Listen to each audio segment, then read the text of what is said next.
ఈ 5 సంవత్సరాల్లో ఆంధ్ర రాష్ట్రంలో జరుగుతున్నటువంటి అన్యాయాలు, అరాచకాలు, అక్రమాలు దృష్టిలో పెట్టుకుని, రాష్ట్ర భవిష్యత్తు దృష్టిలో పెట్టుకుని Telugu Desam party, Janasena party, BJP party పొత్తులు కలవడం చాలా అదృష్టమైన విషయం, చాలా మంచి విషయం. ఎందుకంటే ఆ రోజున పవన్ కళ్యాణ్ గారు చంద్రబాబు నాయుడు గారిని అరెస్ట్ చేసి సెంట్రల్ జైలు పెట్టినప్పుడు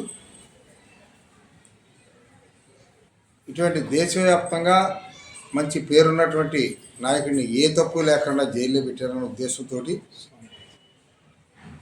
ఈ టైంలో మనం ఇలాంటి అరాచకాలను అరికట్టకపోతే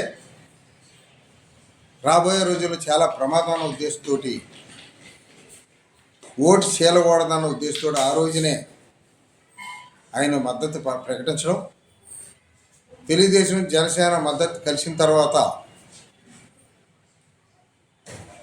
ఈ అరాచకాన్ని అరికట్టాలంటే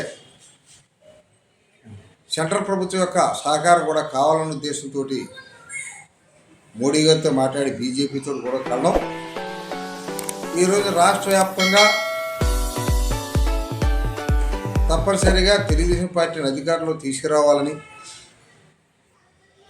ఎలక్షన్లు సవ్యంగా జరపాలని అటు ప్రభుత్వాలు, అధికారులు,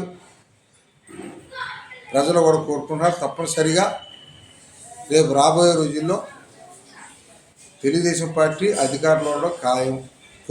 Telugu Desam party, Janasena party, BJP party కలిసినటువంటి మద్దతుతో ఉన్నటువంటి తెలుగుదేశం పార్టీ అధికారంలో రావడం అని మీ ఛానల్ ద్వారా తెలియజేస్తున్నాను. ఎందువల్లంటే ఇప్పటికే ప్రజలు, అన్ని వర్గాల ప్రజలు కూడా ఈ 4.5 సంవత్సరాలు అనేక ఇబ్బందులు, పేద ప్రజలు రేట్లు పెరిగిపోయి కడుపుకుండా తిండి లేక, వ్యాపారాలు సరిగ్గా సాగనివ్వక,